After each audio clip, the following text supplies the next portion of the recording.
Good evening and welcome to a new edition of ACS Industry Insights. Before we begin, I would like to acknowledge the traditional owners of the land on which we meet here, streaming from Barangaroo, that's the Gadigal people of the Eora Nation, and pay my respects to elders past and present. As with all of our live streams, if you have a question at any stage, please enter those in the chat box and we'll get through as many as possible throughout the evening. We will finish 5 minutes earlier than normal tonight, just because we've got a chocker schedule, but with nothing further ado, I'm really excited to introduce you to tonight's special guest, Ajay Bhatia, Managing Director of Carsales Australia. Welcome, Ajay. Thank you, Andrew. It's great to be here. So, Ajay, you're based in Melbourne, so really keen to cover COVID. Carsales being one of the great platform technology companies in Australia. How have you found it? Just take us back. When did you start to do some scenario planning around COVID-19? That probably go back to March, and I think we were. It was the grand final day. Was the Friday when the government announced that the grand final suddenly wasn't going to happen, when it was going to happen up until that point, and that was the point we all started to realize that things weren't going to be going that good, and we started to think about what does this mean. Like a lot of businesses, there was a lot of anxiety back at that point of what does this mean? There was a lot of anxiety in the economy as well. Demand for cars and our services absolutely dropped off the cliff, and we were sitting there thinking, how do we handle this? This was a shock to the system, and it was the time when all our leadership theories had to come into practice, and we had to think about how do we run the business and what do we run the business for, and to reprioritize those key elements of business. There was so much uncertainty, but one thing that was certain was what are our principles that will get us through this time. And so what did that mean in action? What that meant in action was when you're faced with this level of uncertainty, us as humans, we want to hang on to something that is certain. And we knew that the three certain things for us were, number one, above everything else, we had to look after our employees. And this is an uncertain time, not just for the business, for our employees as well. So we made that a priority for us. Number two, we needed to look after our customers. That is our dealers in a large part, but outside dealerships, many other customers as well. And number three was the sustainability of the business, or the profitability of the business, that then leads into shareholder returns. Us being a public company, there's a lot of mums and dad shareholders who've invested in Carsales, and their pension depends on our returns from our share price and the dividend. So we had this complex balance of the three types of stakeholders, and we committed to creating a really good balance between the three. And some examples there. So they are very diverse people that you were looking after, from your staff, from your customers, and then for shareholders. So what were some of the key initiatives that helped get you through that period? Yeah, so we'll start with employees. And firstly, with employees, the thing that was really important for us was to firstly constantly communicate with our employees and be very open and honest about how much we know, how much we don't know. And right at the outset, when we said we're in it together, we really meant it. So we started a communication regime where there was a town hall with all our employees every Friday, with everyone from the company joined with the town hall. I manage the Australian business, but we're an international business. We opened the town hall internationally as well, so anyone and everyone could join in. The updates from management to employees were very, very regular. That really helped with the motivations and the anxiety that the employees were facing at the time. We also made it very clear we did have to take some cost action, but we wanted to minimize any long-term impacts on our employees, any redundancies or anything of that sort. So we sort of resorted to making sure that we created that balance by taking some hard action, but at the same time being very empathetic with the actions that we were taking. So balancing against the, so we went for example, annual leave. We put people on annual leave. In some cases, we stood down people, but not 100%, to a certain extent. So it was all new to us, but we were very clear with what we were doing and why we were doing it. That was employees. The second component was customers.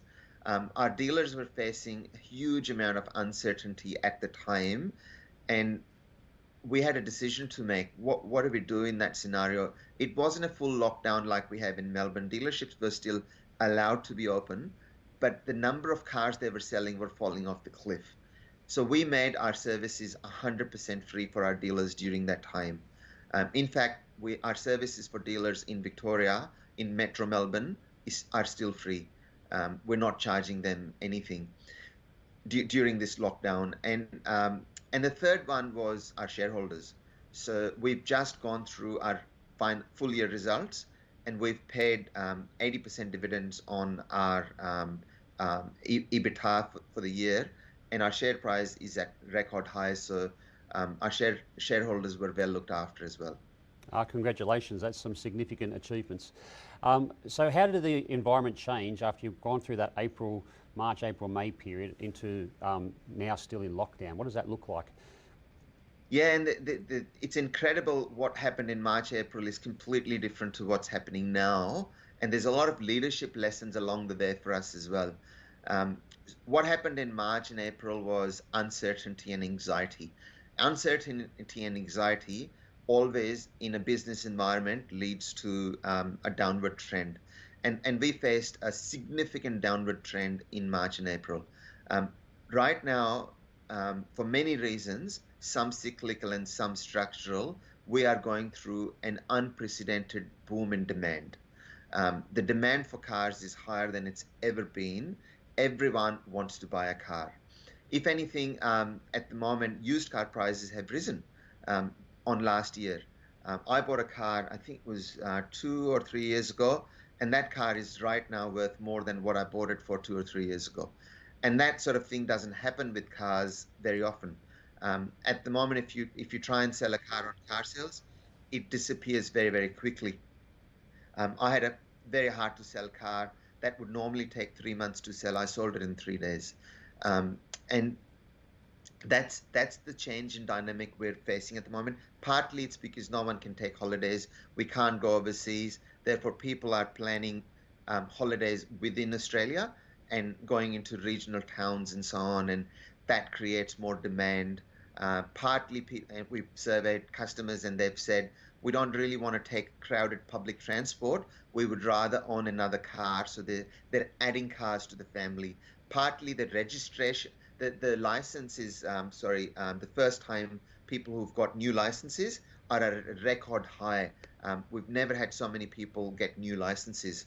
That's because lots of millennials and the next generation are now thinking, we thought we never needed a license and we never needed a car, but we do need a car because with the infections rising and everything else and social distancing requirements, car seems to be a safe place. And somehow we're associating car with our freedom as well, with all the restrictions that are coming in. Some cyclical stuff that came in around superannuation stuff, that's sort of going to disappear. That's not going to be long term, but there are some very favorable factors for our business, and that's created unprecedented demand. So if we look at the size of your workforce, has that stayed as it was, or has there been a little bit of shrinking in the last 6 months? And what are you doing to support your team further to make sure that Carsales continues to rebound strongly and meets the current upswing in demand? The workforce is exactly the same. There's been no redundancies or no cuts in the workforce. If anything, we're now starting to add to the workforce again, and that's largely based on what we're seeing in the market. We're starting, we put a hold on all new employment around March and April for obvious reasons. But as we saw the trend improve for us, we're starting to hire new people as well. One of the interesting things that has happened through this time is the dependence on technology has increased enormously. So even if you think about how we sell, we've been selling on Zoom. We've been contacting dealers on Zoom and selling on Zoom. So the way we sell has changed, for example. Our products are changing as well for our customers. One of the products we launched during March and April was buy from home. The ability for customers to sit at home and buy a car and order a home test drive or a home delivery of the car. And those kind of services are now the highest search services on car sales. So we've had to pivot our services very, very quickly. We launched only last week a remote vehicle assessment product. This is a car inspection product by one of our businesses called Redbook Inspect, where inspectors would literally sit in the office. The seller would go around the car. The inspector would then, and the app would direct the inspector to go around the car. And within 30 minutes to 60 minutes, our goal is to get it to 30 minutes, you would have the car inspected. The inspector would write a report and send it to the buyer. And it's a completely COVID safe environment. We've also launched a sanitization product that sanitizes, for example, cars, Uber cars and rideshare cars. And that's a product that Carsales has launched.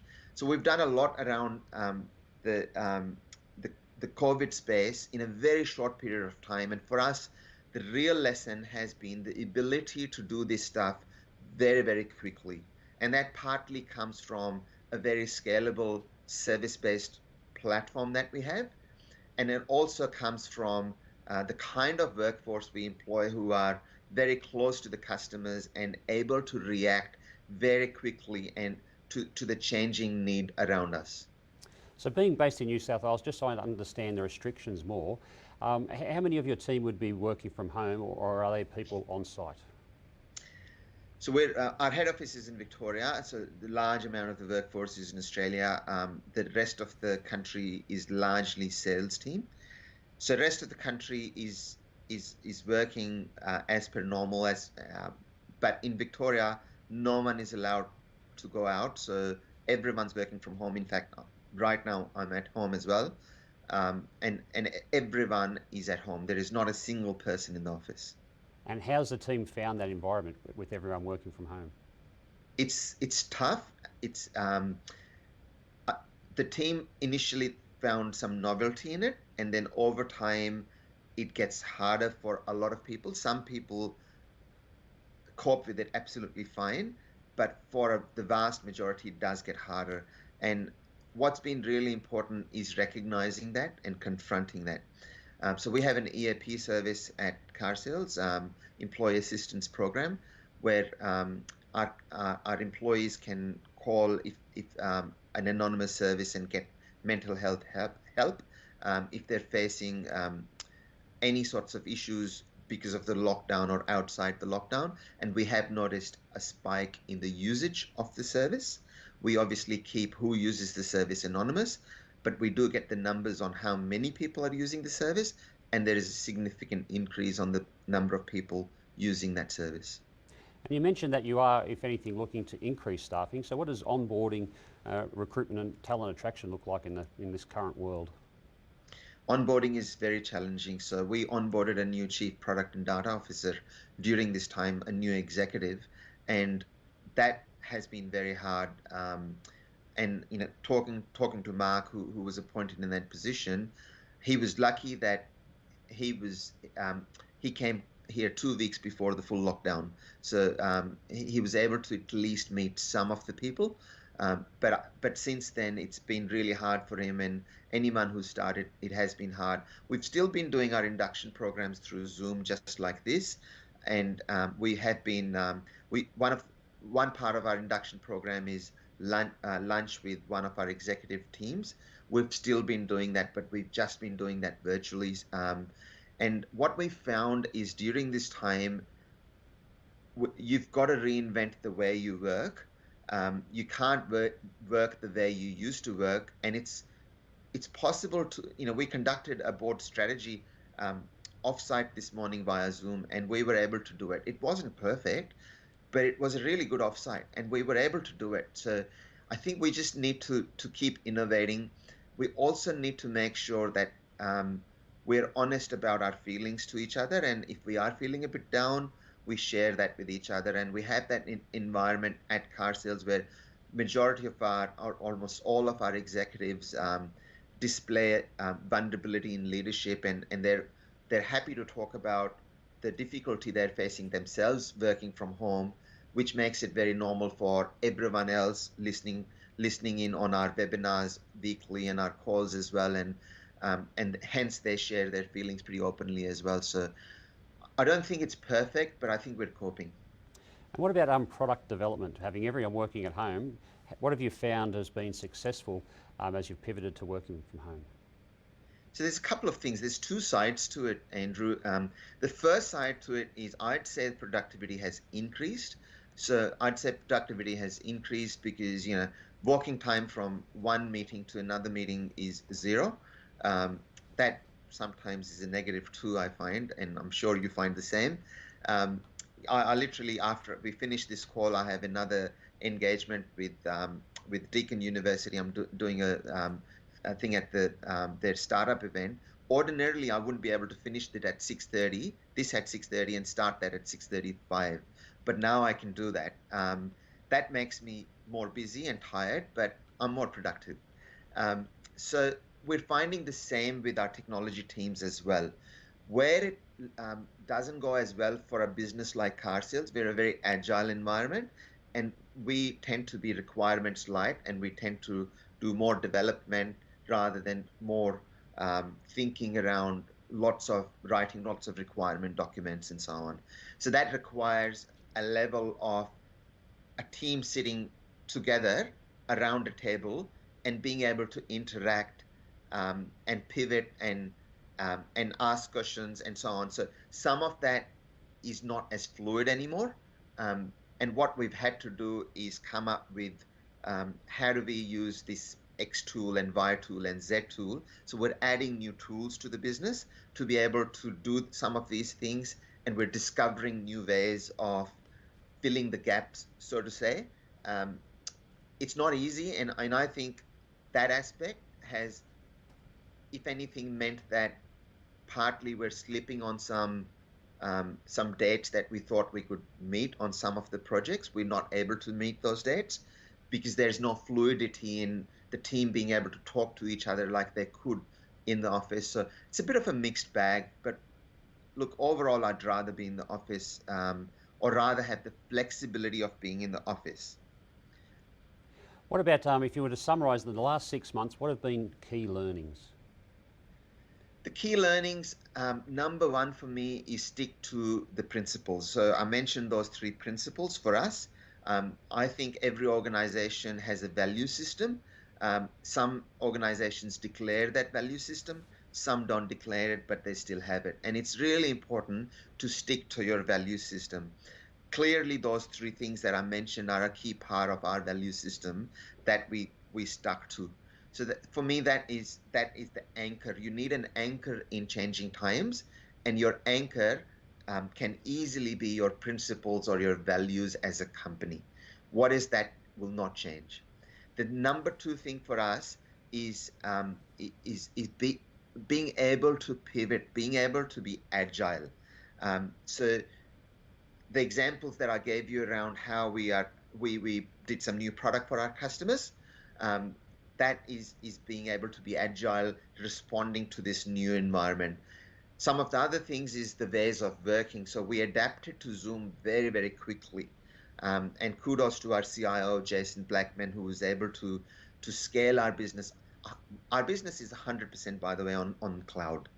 So there's nothing on premise. That really helped us as well, because we were able to work from home without any disruption whatsoever. There wasn't even a blip. And so I think partly that forward thinking from our CIO and our teams positioned us correctly for the future. The other stuff is mental health, and the focus on mental health and communications is another lesson for us as leaders. During this time, there's probably nothing, when I mentioned those three principles, I'm not sure if you noticed, the number one was employees. And employees was even before customers and shareholders. You've got to look after your employees because your employees look after your customers and your customers pay your shareholders.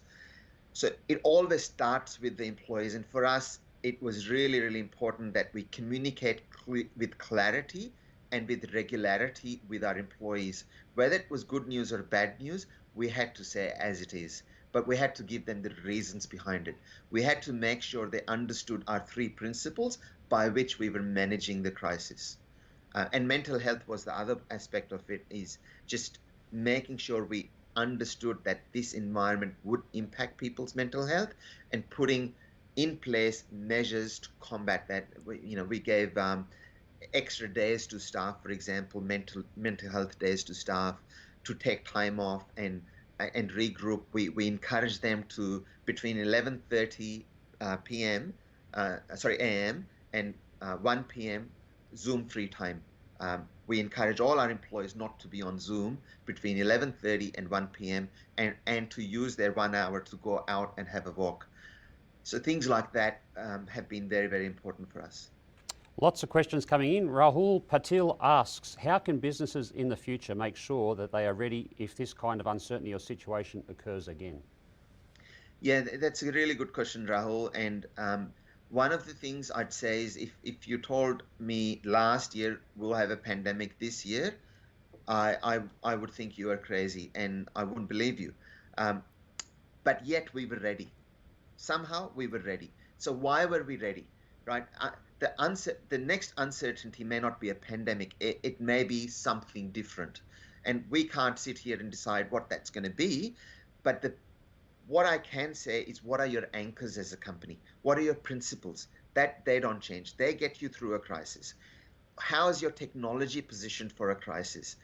Are you on the cloud, for example? In our case, some of that forward thinking really, really came home. I'll say one of the things around the NBN, for example.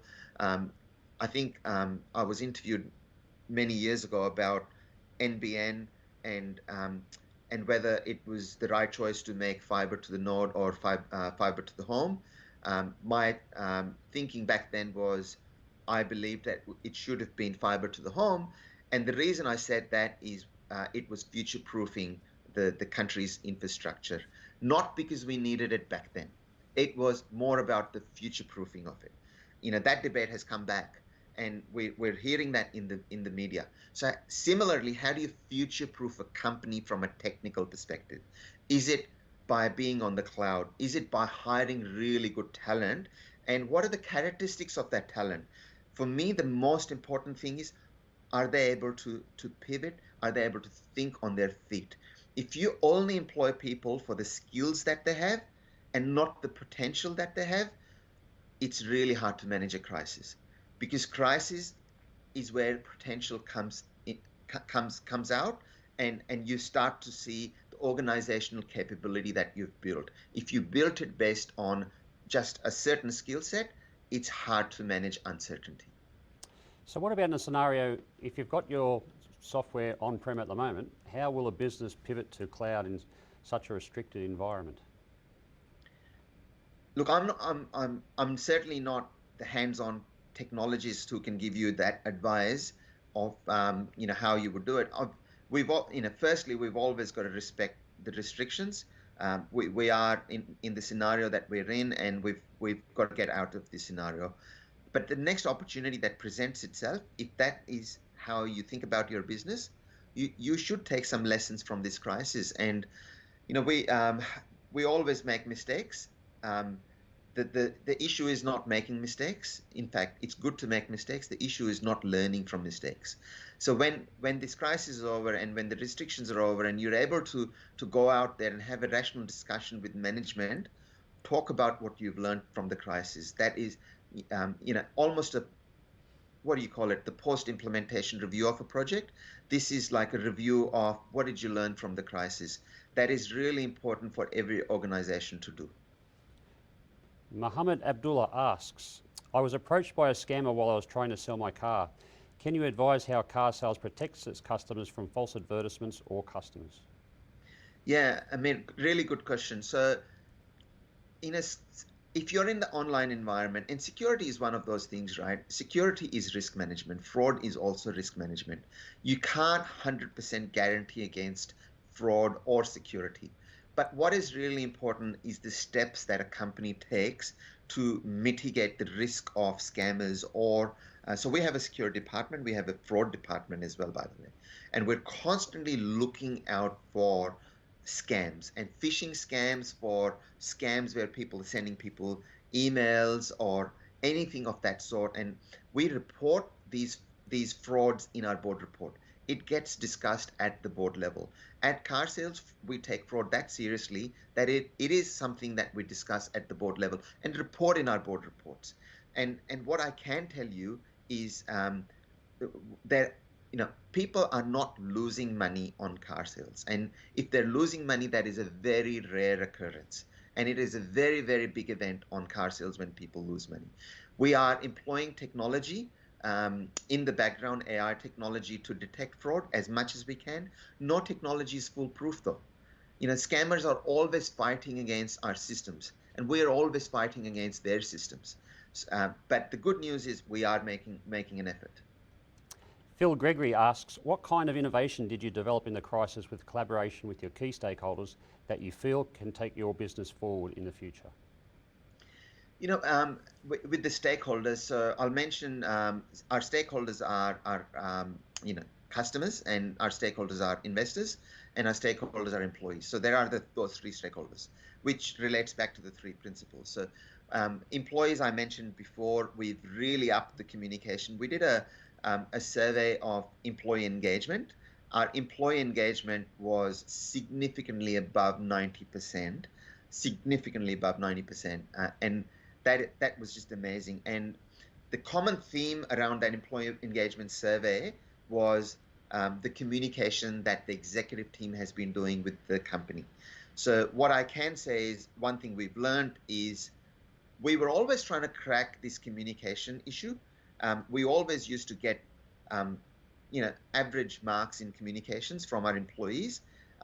But during this coronavirus crisis, we made an extra effort in communication. These are some of the things that will stay with us forever. That's not just a coronavirus thing for us. This is the new normal for us. We will be over communicating, if you like that word, with our employees. The second part is our customers. Our trade marketing team has done an amazing job keeping our customers informed. We've been running these webinars with our customers similar to this.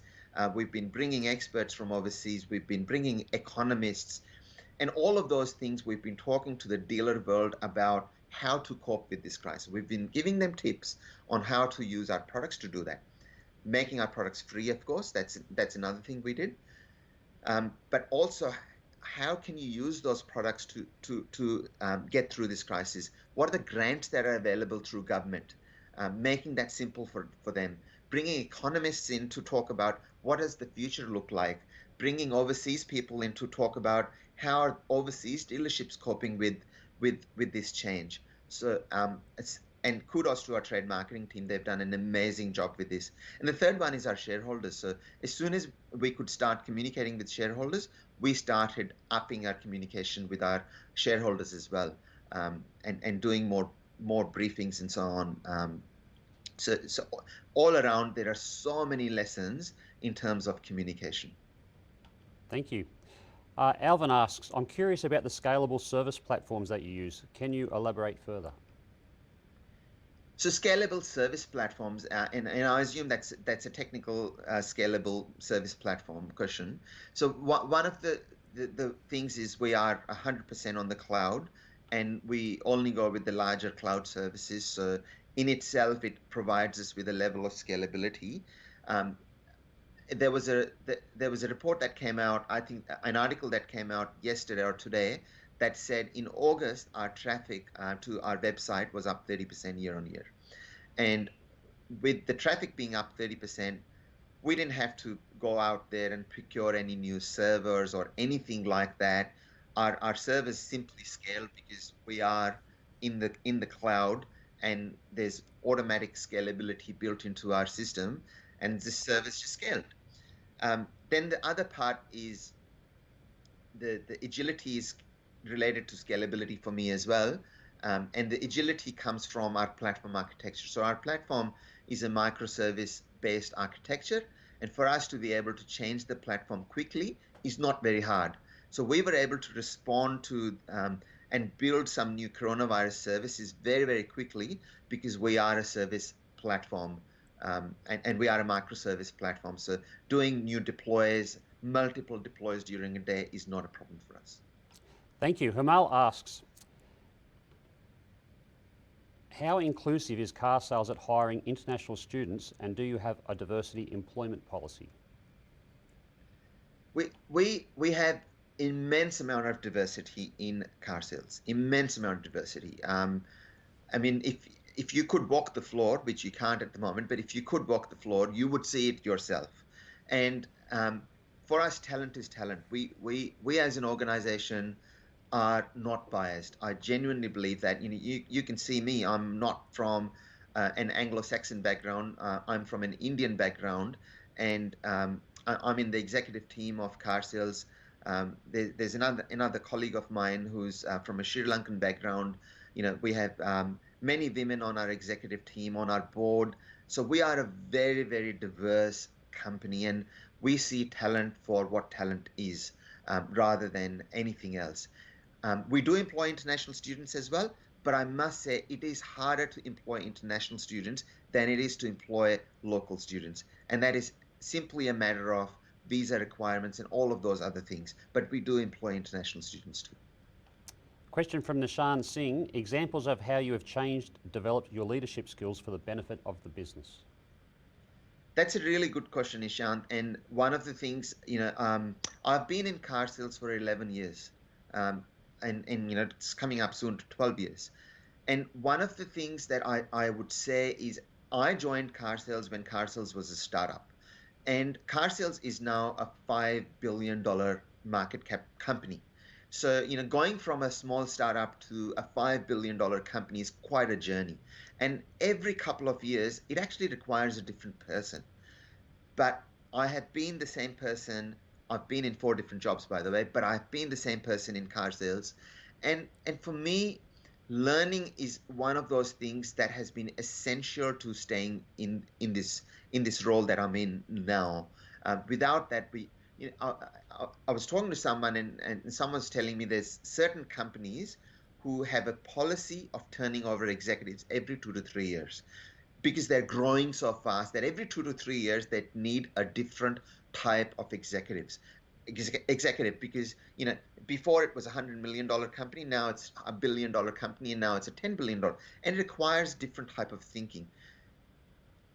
In my view, you don't necessarily have to change the executive. Sometimes you do have to change executives, but what's really essential is the executives, and broadly as a company, you're learning.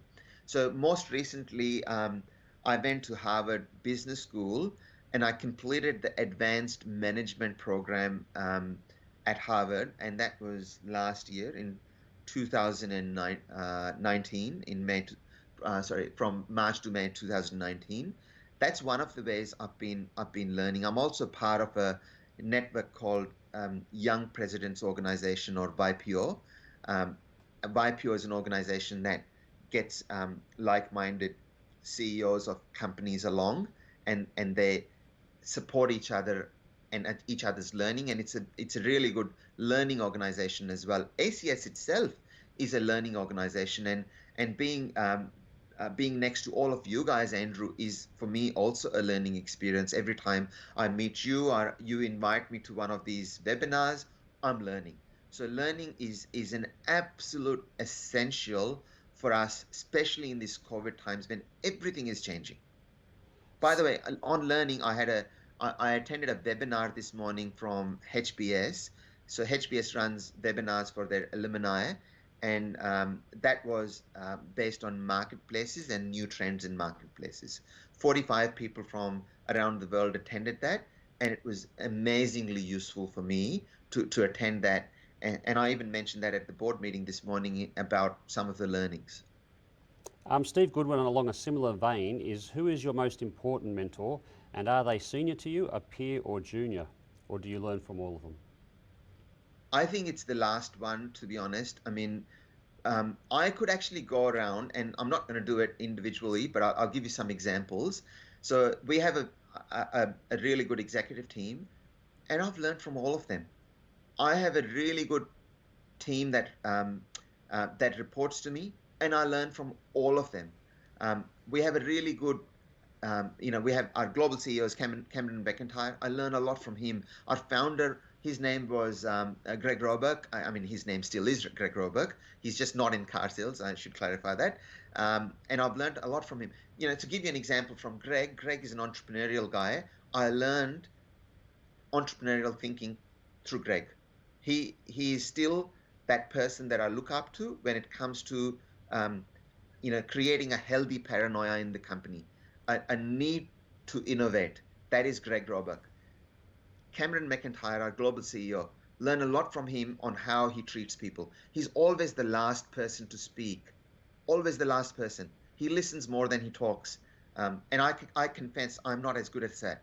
I try to be as good as him, but I'm not as good as him. But the reality is, there's a guy who was really good at sales. He learned he taught me the art of a win-win solution. Before I met him, I used to want to win all the time, but now I want the other party to win equally, and he taught me that. So for me, the biggest learning is observing people, not through hierarchy, but through the qualities that they have. John Walzak asks, you mentioned the use of Zoom meetings. Are all your staff tech savvy? And how have your staff dealt with home-based technological issues? John, we are probably lucky that I wouldn't say all, but I would say majority. I would say majority of our staff are tech savvy, and we haven't had major issues with Zoom or anything like that. We also find companies want to use different tools, like we're on Skype here at the moment. And I've had several meetings on Teams. The one after this is on a new tool I hadn't even heard of it, called Hop In or something. So there's just all the different tools, but our staff are very good at adapting to whatever's needed. So we're probably lucky in that. James asks, is there any potential strategy to improve the workflow of those who are struggling to work from home other than the EAP? Look, there's no replacement for the manager and your peers checking in on you from a mental health perspective. So, one of the things that we do, for example, in our executive team, is when the crisis was at its peak, we created a stand-down meeting for our executive team. Whether it's executives or whether it's any employee in the company, everyone goes through mental health issues when there is a crisis like this. And believe me, whether executives tell you this or not, they are some of the most insecure people on the planet. And so and especially when there's distance, they start to think, oh, what is this person doing and what's that person? And it's normal. It's very normal. So we started this this stand down meeting where all the executives would just sit together on Zoom and just have a chat about what happened during the day. And we found that gave people a lot of security and calmed their anxieties. We also find that calling our people and asking the first question, how are you? How's your family? Are you coping okay? Do you need anything from me? Rather than asking, did you complete that project or have you done that report? That's really important during these times as well. Rathika asks, isn't it risky to have your entire business on the cloud? What safety measures is your company employing to ensure data security? To the degree that you can answer that. Yeah, look, so for me, it's very simple, right? So we had a security company come in and talk to us this morning about some of this stuff as well. And even in their own words, cloud is very secure. So people who think cloud is not secure, it's the practices that make things less secure. It's not where you store things. So it's governance in security terms is the most important thing, even above technology. Technology is a prerequisite, but governance is what seals it as well in terms of security. And security is risk management. The best way to secure a company is not to have a company. The best way to to secure an online company is not to have a website, but you've got to have a website. You've got to have a company. You've got to be scalable, and you've got to do the right thing by your customers, your employees, and run a business that's scalable. So that'd be the way I'd manage it. Security is not about nothing is 100%. It's risk management. Fahad asks, where do you see car sales in the next 10 years? And what are the future goals you want to achieve? Yeah, so Fahad, that's a really good question, right? And they're the right questions to be asking. And there's a few things.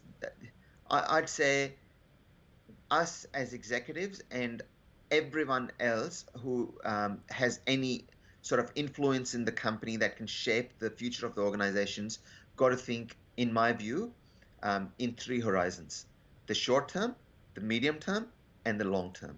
The short term is, how do I meet my budgets this year? We're a public company. We're obligated to meet our budgets. Because if you don't meet our budget, we have to tell the market we're not going to meet our budgets, right? So we have those pressures. Second, medium term, you've got to make sure that you're doing the right thing. So you're not just building the company for this financial year, but you have products and services that you can budget for FY22 and FY23. And the third one is what are the trends that are going to impact your market, and how will car ownership in our case change? For example, how will consumption of media change? Will it be on the phone, or will it be through voice, or will it be holograms? And we've got to think about all of that. And while we cannot be fixated on a final solution, we know there is going to be change. So, if there's holograms or if there's voice, what's important is technically we build an architecture that is service-based. Because if it's a service-based architecture, whether you go to holograms, whether you go to voice, whether you stay on mobile phone, it doesn't matter. You can pivot the organization to that. The second thing I'd say is the medium-term trends. So the medium-term trends in Australia and around the world around cars, especially with what's happened with coronavirus, is more people will want to transact with cars from the comfort of their home. How do we make that happen? So it's not just an e-commerce solution where people can pay online, but how do we make that happen so that the test drive happens from home? So that there is money back guarantees where you can own the car for 7 days and return it. How do we create that serviceability and that end-to-end logistics where car is delivered to you, your approval of finance happens online, the whole lot? That's the medium-term goal. And then there's the long-term, which is, what are the trends that will impact car ownership? Will rideshare coupled with autonomous and electric cars change the landscape completely in 10 to 20 years? And what are the bets that we are placing to be positioned to take advantage of the change when it happens? Jackson Hugh asks, how do you handle the excessive backlogs in the development process while the staff are currently working from home?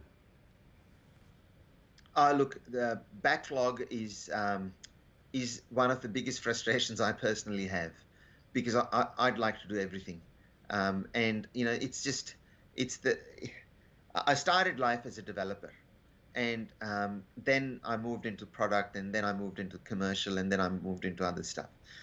And at heart, I'm still a technologist, and sometimes I feel like, yeah, why does that take that long? I can do it faster.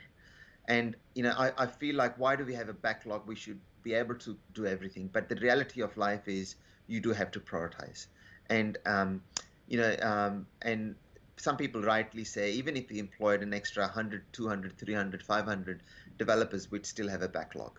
So one thing that I've learned over a period of time is, what's really important is, and this is something I learned from Greg Roebuck as well. He used to say this: compelling versus interesting. What is compelling and what is interesting? So being able to differentiate compelling versus interesting is a good backbone of your prioritization process. The other part is differentiating, according to me, between urgent and important. We tend to prioritize only the urgent.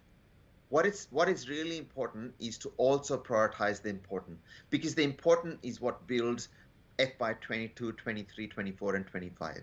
The urgent is what builds FY21 and helps you meet your budget. So a balanced scorecard to your prioritization is really important. And I'd hate to say, but we don't have it right. We're constantly improving our process, and we're self-critical of how better the process could be. So I think we're in a good place, but I think we could do much, much better than we are doing today. And we are at the right at the moment looking into our prioritization process to think about how can we do this better. Question from Nazish. What advice would you give someone who's starting their career towards leadership? Nazish, another really good question.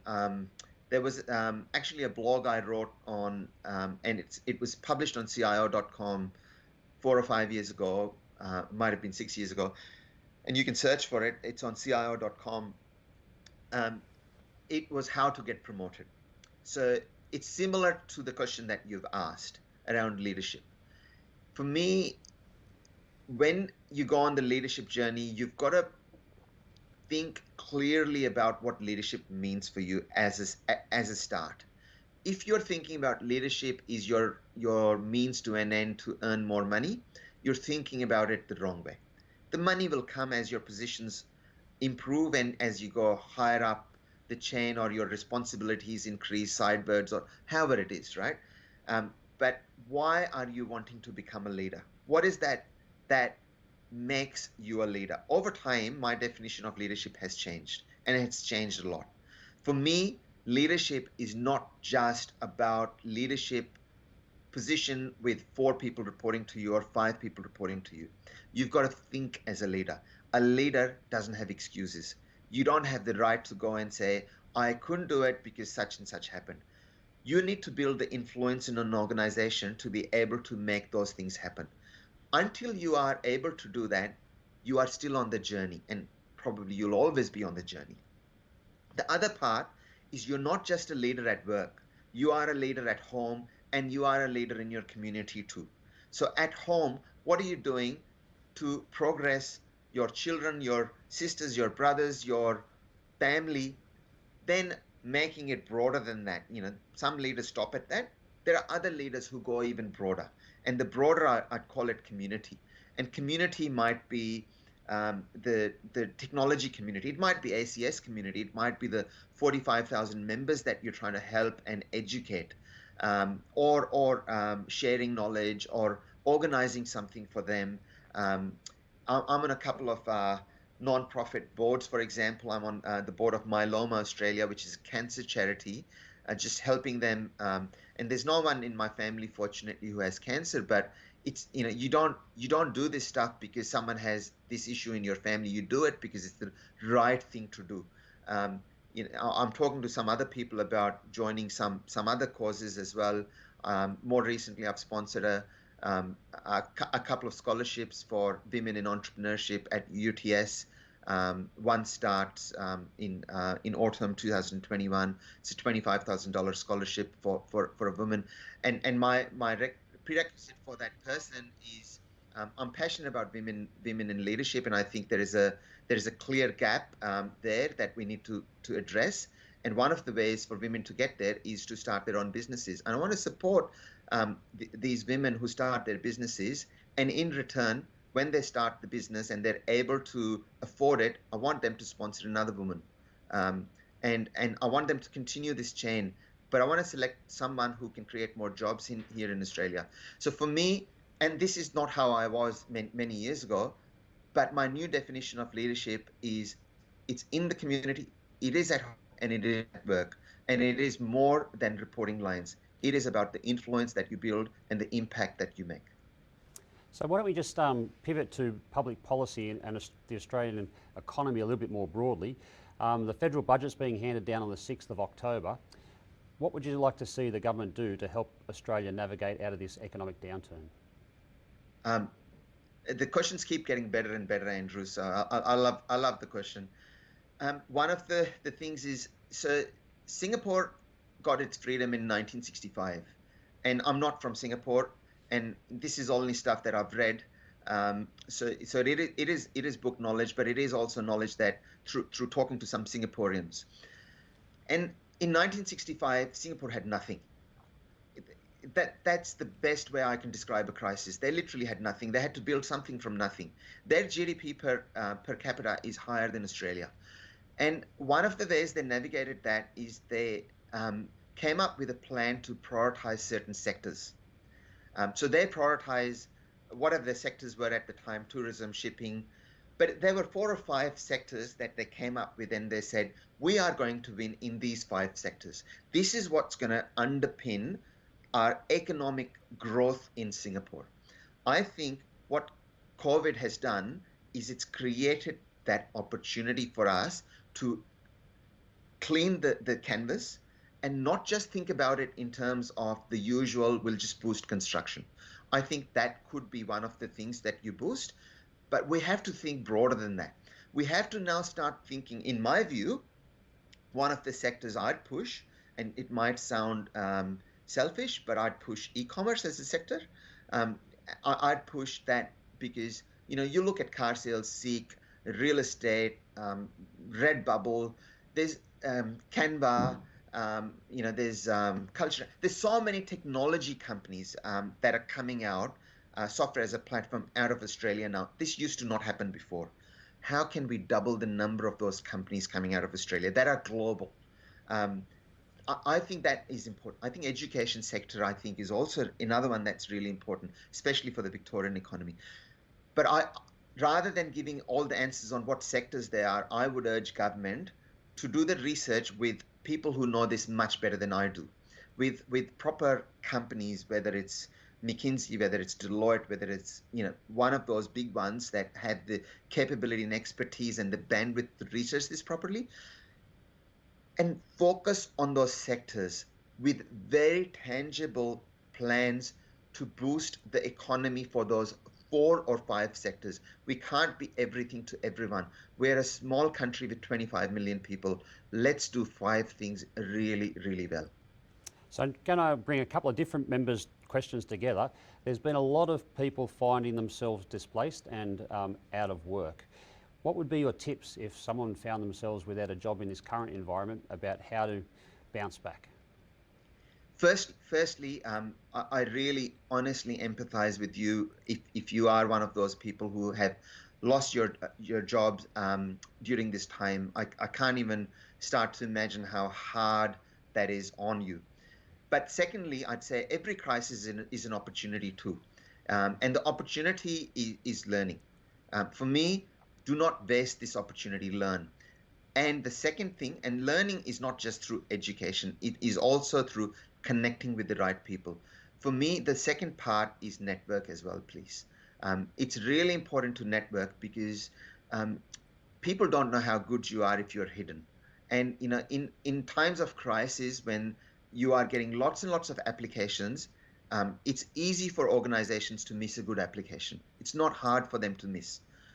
But if you are networking, if you are getting to know people and spending your time developing those relationships, they will pay off into the future. And even when you find yourself back into a job, please don't stop that habit. Please continue learning and networking. And last question for tonight, AJ. So ACS released Australia's Digital Pulse 2020 just last week. The shortfall in tech workers has gone even bigger. And that's comparing it to the UK in terms of a percentage of total overall workforce. We now need 150,000 plus in the next 5 years. And against the backdrop of COVID, we've lost 35,000 tech workers from the Australian economy through closing the international borders and the like. How can businesses thrive when that supply side will be a challenge in the next 12 months? What should they be doing? As I said, the questions keep getting better and better, right? So on this one, it's a hard one, and I think as a country, one of the other things to your previous question, we cannot. I think we've got to look at migration as well. Skilled migration, that is. I think it's really important that we don't take the short term, and once the health concerns start to get better, we have to go back to skilled migration, in my view, because we have to bring those skilled workers in and solve this shortfall. In the meanwhile, businesses still must innovate. We can't stop innovating. And one of the ways you can do this is you can certainly employ remote workers overseas as well. So I would hate to say that in a normal circumstance, but right now, I don't want us to be losing business opportunities because we can't find technology people to fulfill the needs that we have. AJ, thank you so much for your support of ACS over a long period of time, and appreciate you taking this fireside chat on industry insights just before you have another appointment. So thank you so much for joining us tonight. And Andrew, I really would like to take this opportunity to thank you. You've been you've been a pillar of this industry. You've helped ACS and all its member base, 45,000 members, along last many years. And you and I've had this conversation before. I was very skeptical of ACS many years ago, but the work that you've done has transformed the contribution of ACS to the economy, and you've brought ACS to a new platform. So thank you so much to you. I really do appreciate what you've done. Thank you so much, AJ. I'm sure we'll keep in contact. We sure will. Boxing Day, please. Nice. Avid cricket follower, AJ. Yeah. Folks, thank you so much for joining us. It was a fascinating discussion. I'm glad we were able to get through as many questions as we have. Please join us again next time. Thank you. Thank you.